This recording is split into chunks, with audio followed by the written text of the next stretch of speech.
무더위 가운데 직장 생활, 또 가사, 또 양육에 여념이 없으신 성도님들 얼마나 힘드십니까? 우리 주님께서 은혜 베푸셔서 더 강건하게 해주시고 이 무더위 중에도 하나님의 은혜를 더 풍성히 경험하시기를 간절히 소망합니다. 힘내십시오.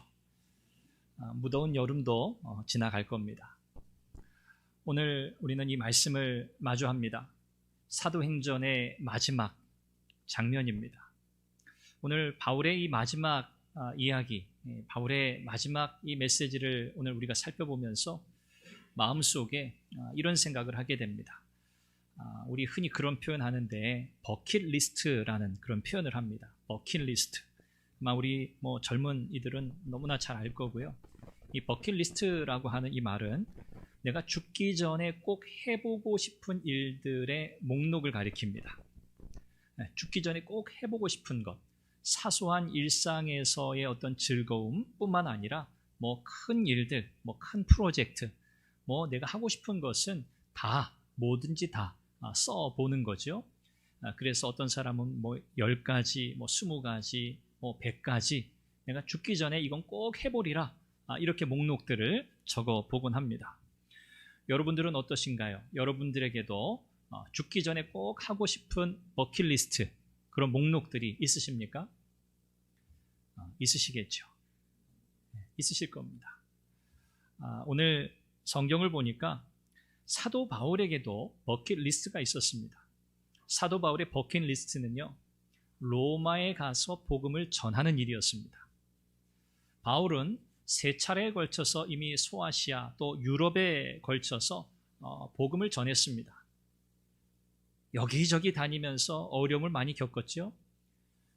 그가 예수님을 만난 이후에 완전히 뒤바뀐 그의 인생, 이제 자신의 이름으로 살아왔던 삶, 자신의 배경으로 살아왔던 삶, 자신의 어떤 학력으로, 가문으로, 권세로 살아왔던 그 모든 삶을 다 내버리고 이제 예수 그리스도 안에서 오직 예수님만 위해서 살겠다고 그가 하나님 앞에 다짐하고 길을 나선 그 순간부터 마지막 순간을 맞이할 때까지 그는 변함없이 주님의 부르심 앞에 이 복음의 역사를 위해서 힘을 다해 달려갔습니다.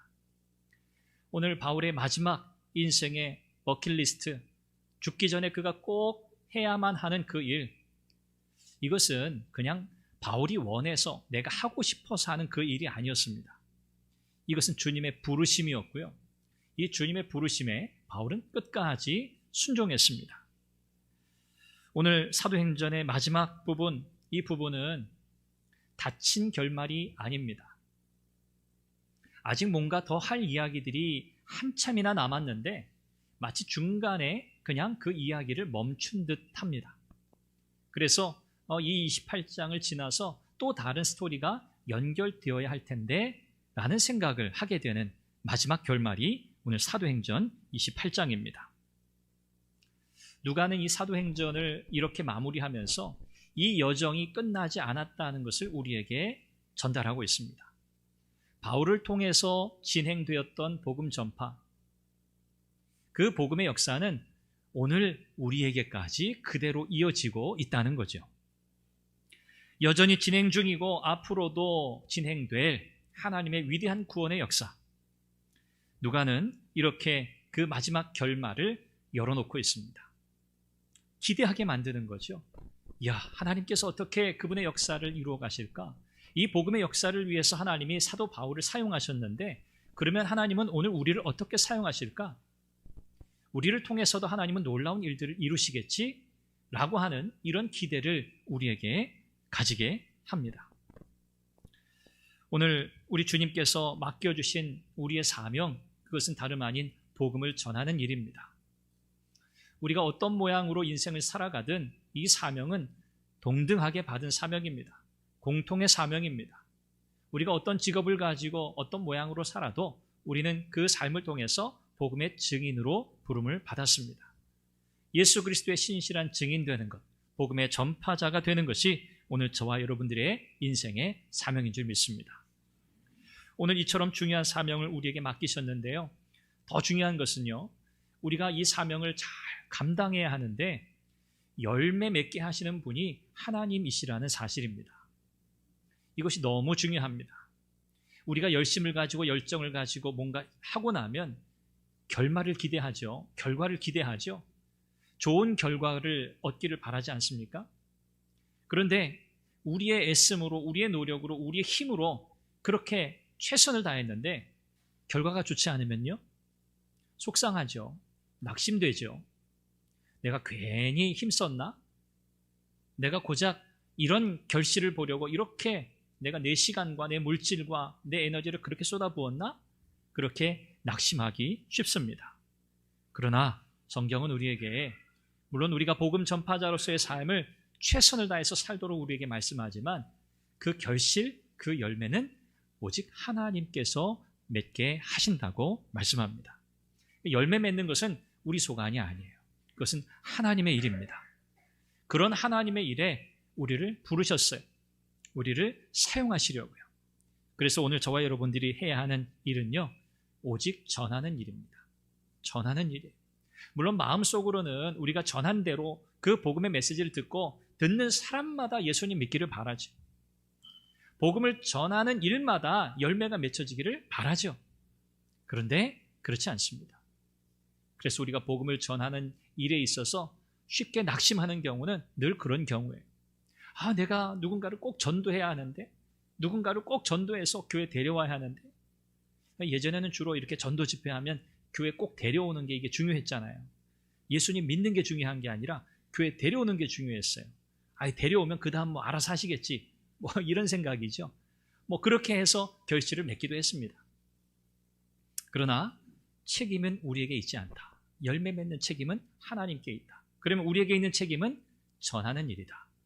성경은 우리에게 이것을 가르칩니다. 자, 그래서 우리는요, 이렇게 복음 전파자로서의 사명을 다 부여받았기 때문에 이 사명을 감당하기 위해서는 두 가지를 꼭 기억해야 합니다. 첫 번째는 최선을 다해야 하고요, 결과는 하나님께 맡긴다는 거예요. 한번 따라 하시죠. 최선을 다하고 결과는 하나님께 맡긴다. 그렇습니다.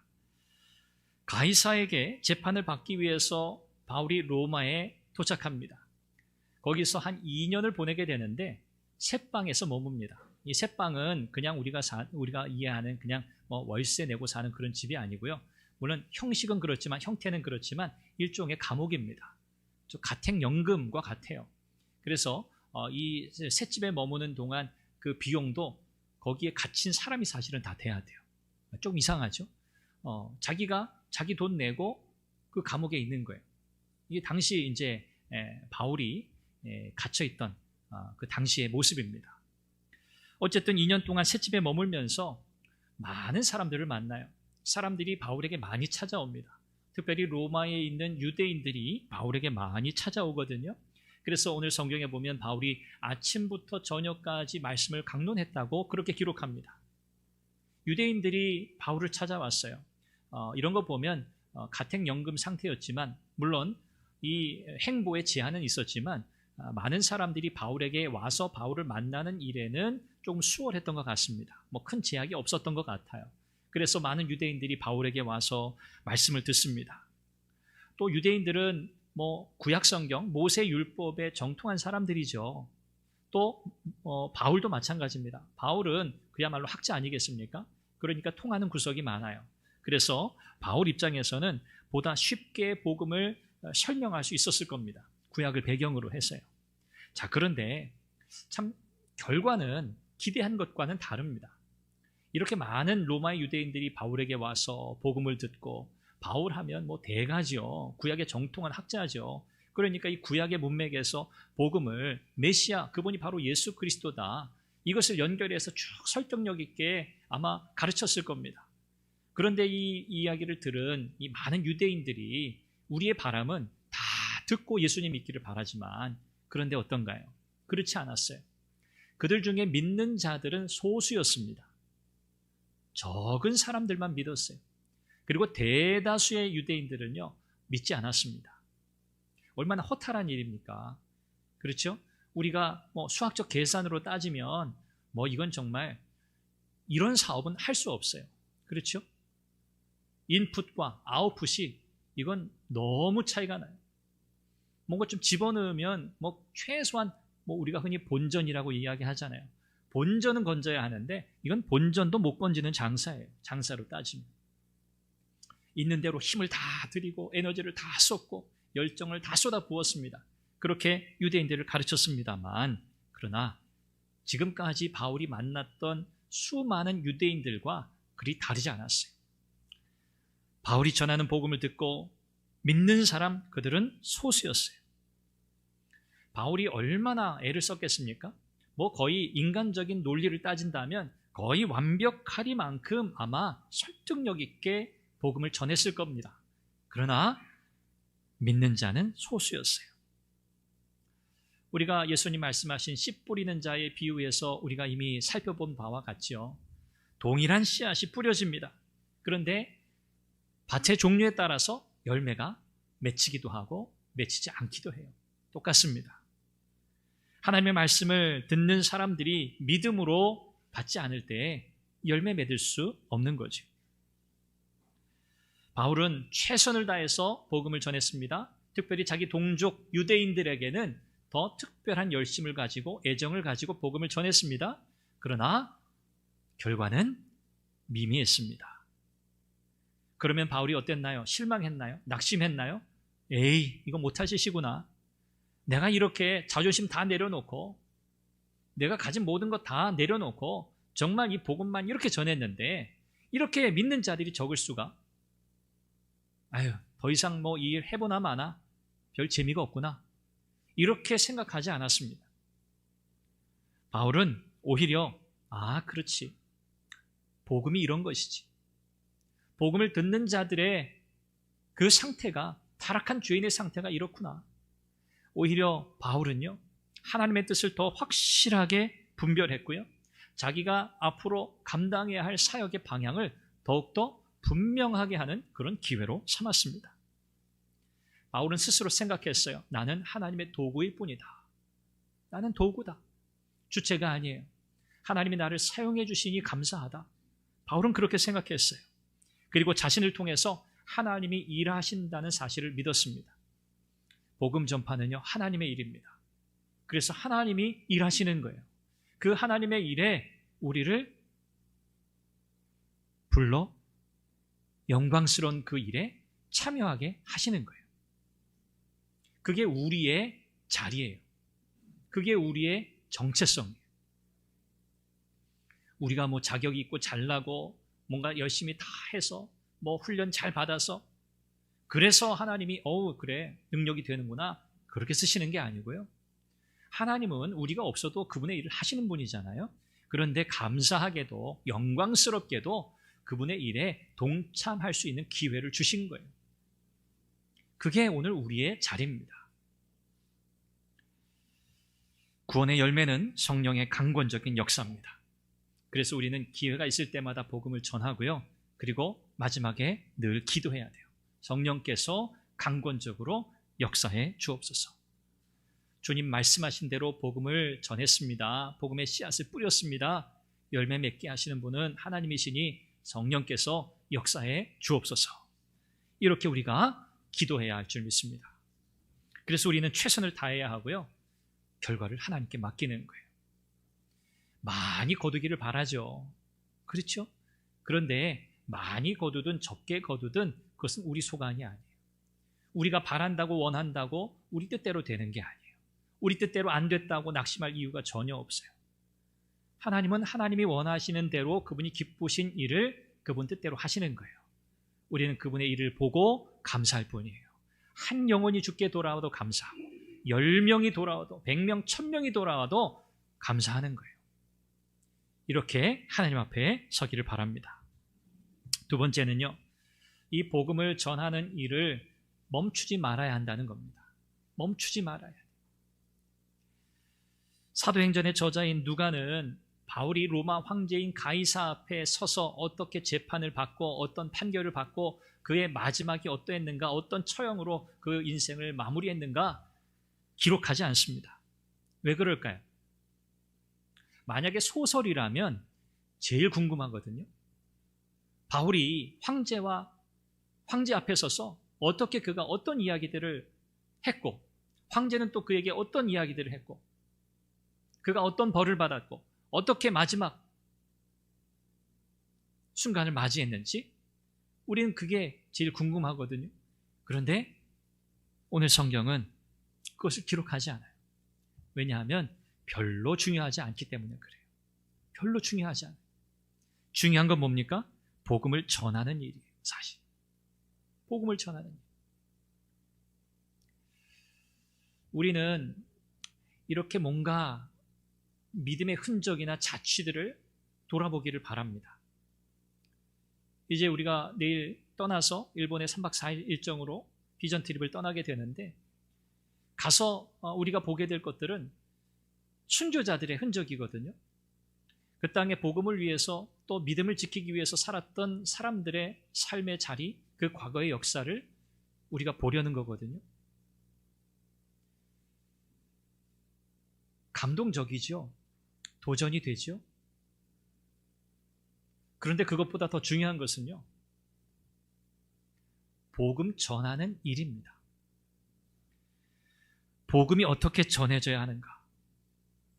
복음 전하는 일을 위해서 하나님이 우리를 부르셨고, 때로는 이 땅에 순교의 피를 흘리게 하셨지만, 그러나 관심과 집중은요, 순교한 순교자들 그 자체에 있지 않고요, 순교하게 하신 하나님의 역사에 있습니다.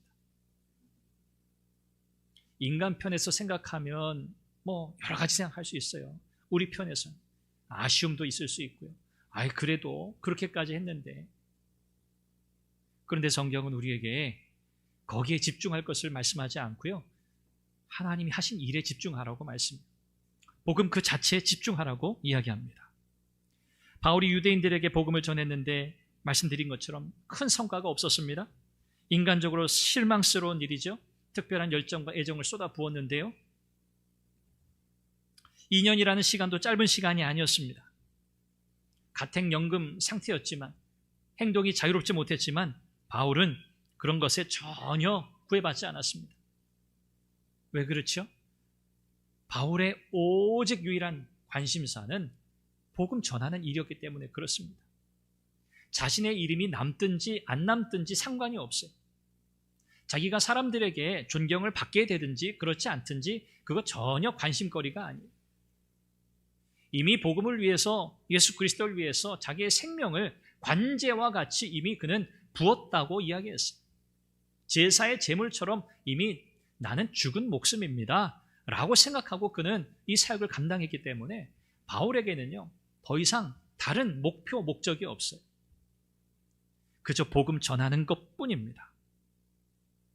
그래서 주변의 어떤 상황도 어떤 여건도 바울이 복음 전하는 그 열정을 멈출 수 없었어요. 빌립보서 1장 12절에서 14절 말씀 우리가 한번 보기를 원합니다. 이 바울이 이 로마에 있으면서 이 쓴 서신 가운데 하나잖아요, 빌립보서가. 그가 지금 자신의 형편과 처지를 바라보면서 이렇게 고백해요. 우리 한번 같이 한 목소리로 읽어보겠습니다. 시작.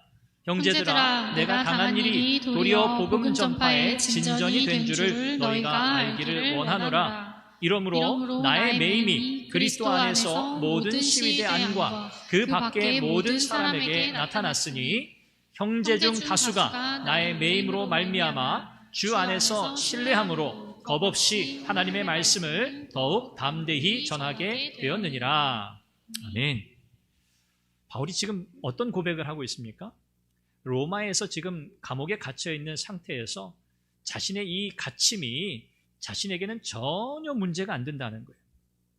복음 전하는 일에 있어서 나의 신체의 자유를 지금 구속당한 상태이지만, 그렇다고 해서 이 복음 전하는 일, 이것이 결코 방해받지 않는다는 거예요. 그것 때문에 나는 전혀 움츠러들지 않는다는 거예요. 오히려 바울이 지금 이렇게 복음 전하는 일을 위해서 감옥에 갇혀 있는 이런 상황을 많은 다른 그리스도인들이 보고 오히려 용기를 얻었다는 거죠. 오히려 담대하게 그들도 복음을 전하고 있다는 거죠. 그 이야기를, 그 고백을 하고 있습니다.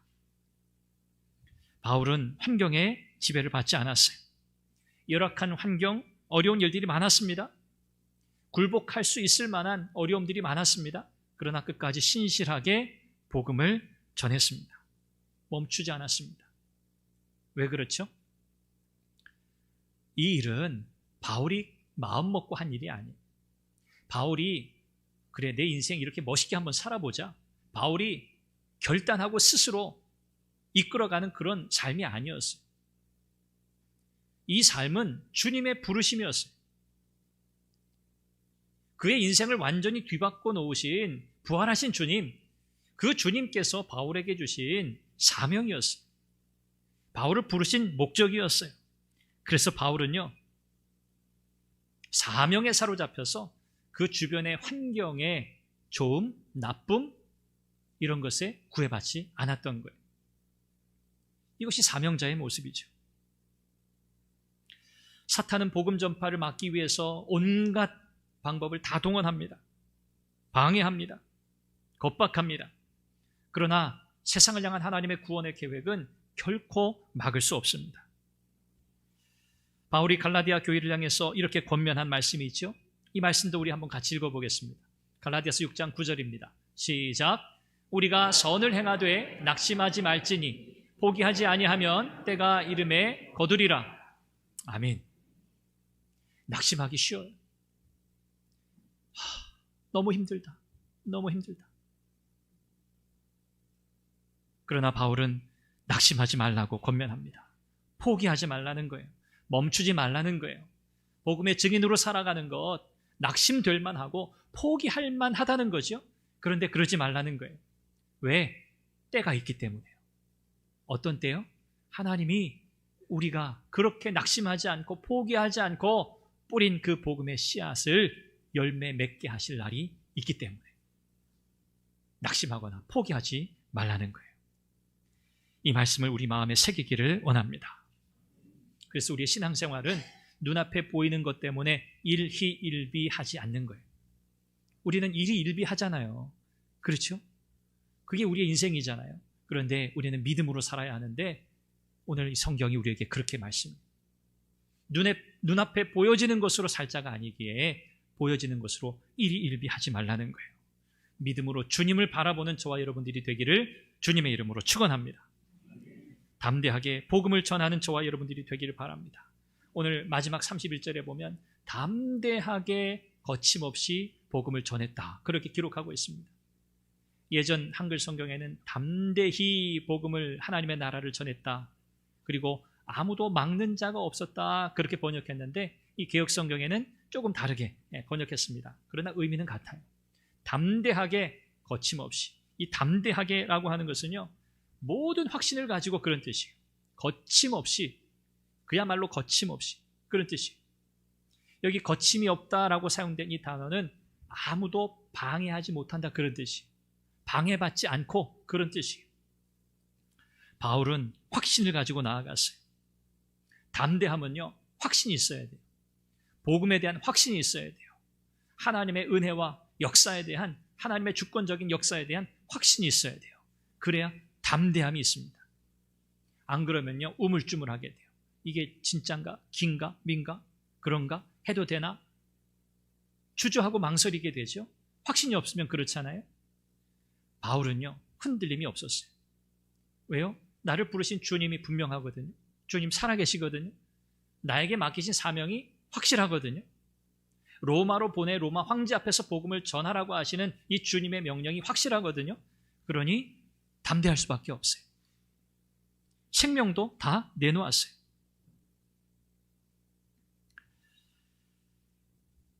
사도행전이 결말이 열려있다고 말씀드렸죠. 왜 그럴까요? 오늘 저와 여러분들이 새로운 행전을 써내려가고 있기 때문에 그래요. 사도행전은 성경에 기록된 것으로 열린 결말로 우리에게 주어졌지만 이 사도행전의 역사는요. 오늘 저와 여러분들을 통해서 이 땅의 교회를 통해서 진행되고 있는 줄로 믿습니다. 저와 여러분들이 이 하나님의 역사를 써내려가고 있는 거예요. 우리의 남은 모든 인생, 모든 삶이 이 복음의 행전을 이루어가는 삶이 되기를 주님의 이름으로 축원합니다. 이제 내일부터 목요일까지 15명 일본 비전 트립을 떠납니다. 우리가 훈련하면서 일본의 순교의 역사, 기독교의 역사, 또 왜 일본은 그렇게 참 기독교 인구가 적은가, 이런 여러 가지 내용들을 우리가 함께 공부도 하고 나누면서 훈련을 했어요. 일본의 이 가톨릭 선교사들을 통해서 복음이 들어간 때가 1549년입니다. 우리나라에 복음이 들어온 그 시기를 비교해 보면 뭐 수백 년 이상 먼저 일본에 이 복음이 들어갔어요. 개신교 선교는 이제 메이지 유신 이후에 개신교 선교 역사는 본격적으로 시작되었습니다만 이 땅에 이미 복음이 오래전에 들어갔어요. 그런데 지금 여러분 아시다시피 일본 복음화율이요 1%가 안 됩니다. 최근 통계 일본 인구가 지금 한 1억 2,300만 되거든요. 그 중에 1%가 안 돼요. 적게는 0.6%, 조금 더 높이면 0.8%. 카톨릭 개신교 인구만 그래요. 카톨릭 인구를 포함해도 2%가 안 돼요. 굉장히 소수죠. 왜 일본은 복음이 그렇게 우리나라보다 빨리 들어갔는데 왜 이렇게 이 복음화율이 낮은가? 이제 우리가 이제 가서 선교사님을 통해서 그런 내용들을 우리가 배우게 될 텐데요. 여러 가지 역사적인 상황과 배경이 있습니다. 오늘 일본이 지금 이런 상황에 처해 있는 역사적 배경이 있어요. 이제 그런 것들을 우리가 가서 배우게 될 겁니다. 뭐 겉으로 보여지는 뭐 인구 고령화, 뭐 여러 가지 문화적인 장벽, 뭐 이런 것도 있겠죠. 그러나 더 근본적인 원인들이 있어요. 그것들을 우리가 살펴보게 될 겁니다. 그런데 분명한 것은요, 일본에 순교자의 피가 흐르고 있다는 거예요. 그 땅에 순교자가 있다는 거예요. 그 땅에 복음의 씨앗이 뿌려졌고요. 그 복음, 그 믿음을 지키기 위해서 우리 주님 부인하지 않고 자기의 생명을 드린 자들이 일본에 있다는 거예요. 우리는 그 현장을 가서 보게 될 겁니다. 그리고 그 땅에 복음의 씨앗이 살아있다는 것을 배우게 될 겁니다. 확인하게 될 겁니다. 수많은 방해와 장애물에도 불구하고 믿음을 지키기 위해서 목숨을 걸고 살았던 그 수많은 사람들, 그 일본의 수많은 영혼들을 구원하기 위해서 지금도 하나님께서 일하고 계신다고 하는 사실을 우리 모두가 보게 될 겁니다. 그리고 우리의 일상으로 다시 돌아와서 일본에서 우리가 보고 듣고 배우고 깨달은 모든 것들을 토대로 오늘 우리의 믿음의 삶을 세워가게 될 거고요. 오늘 우리를 향한 하나님의 그 비전이 무엇인가, 내 인생을 향한 하나님의 뜻이 무엇인가, 우리 교회를 향한 하나님의 계획이 무엇인가를 우리가 다시 한번 깨닫고 또 장래의 비전을 세워가는 밑거름이 될 줄로 믿습니다. 우리 성도님들께서 함께 마음을 모아주시고 기도해 주시고 또 헌금해 주시고 지속적으로 격려해 주신 것을 감사합니다. 이것은 15명의 일이 아니고요, 우리 교회의 일이고요, 하나님 나라를 위한 일입니다. 우리에게 주어진 이 복된 기회, 특별히 우리 청소년들, 우리 청년들이 정말 하나님의 놀라운 은혜를 경험하기를 바라고 그들의 인생을 복음을 위해서 멋있게 하나님께 드릴 수 있기를 바랍니다. 여러분 그것을 위해서 꼭 기도해 주시길 바랍니다. 이들뿐만 아니라 저와 여러분들 모두 복음의 증인으로 부름받고 이제 우리는 죽을 때까지 이 사명을 담대히 감당해야 할 줄로 믿습니다. 하나님 나라 복음은요 매이지 않습니다. 그 어떤 것도 방해할 수 없습니다. 이것이 거침없다는 뜻입니다. 하나님의 말씀, 복음의 역사가 오늘 우리의 인생, 우리의 삶을 통해서 교회를 통해서 힘있게 이 땅 가운데에 확장되고 퍼져나가기를, 또 그 일에 우리를 부르신 주님이 우리와 함께 하실 것이고 성령께서 역사하실 줄 믿습니다. 기도하겠습니다. 우리에게 맡겨주신 복음의 증인의 사명 잘 감당하게 하옵소서. 내일부터 목요일까지 15명 일본 비전 트립을 떠납니다. 성령 충만하게 하시고 하나님의 놀라운 은혜 역사를 보고 경험하게 하옵소서. 우리 교회가 주의 영광을 위해서 복음의 역사를 위해서 힘있게 쓰임받게 하옵소서. 이 제목으로 우리 한 목소리로 기도하겠습니다. 자비하신 아버지 하나님, 은혜 말씀 감사합니다. 하나님께서 오늘 우리에게 귀한 말씀으로 도전하여 주시고 하나님 또 이 말씀을 우리 마음에 새기게 하시니 감사합니다.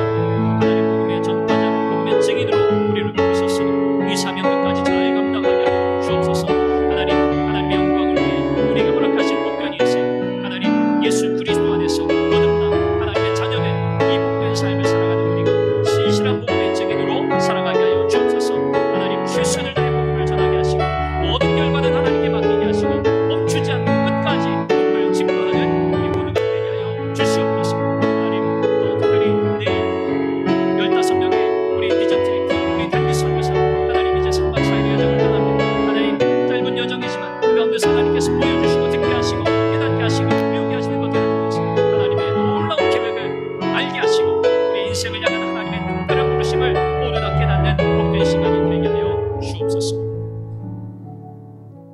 예수 그리스도 안에서 우리를 구속하시고 하나님의 자녀 삼으신 그 은혜를 감사하고 찬양합니다. 우리를 부르신 것은 다만 구원하실 뿐 아니라 이 복음의 증인이 되도록 하심이니 하나님 오늘도 이 사명 잘 감당하게 하여 주옵소서. 우리의 가정 안에서, 우리의 일터에서, 우리의 사업의 현장에서, 우리의 삶의 자리에서 구석구석마다 이 사명 잘 감당하도록 능력을 더하여 주옵소서. 특별히 내일부터 목요일까지 일본 비전 트립으로 떠나는 우리 비전 트립 팀, 우리 단기 선교사로서의 이 모든 사명 잘 감당하도록 도와주시고 모든 여정, 일정을 은혜 가운데 지키시며 하나님께서 보여주시는 하나님의 비전을 모두 다 보고 깨닫고 돌아오는 복된 여정이 되게 하여 주옵소서. 우리 교회가 하나님의 영광, 복음의 역사를 위해서 힘있게 세워지는 교회, 쓰임받는 교회가 되게 하여 주옵소서. 예수님의 이름으로 기도합니다.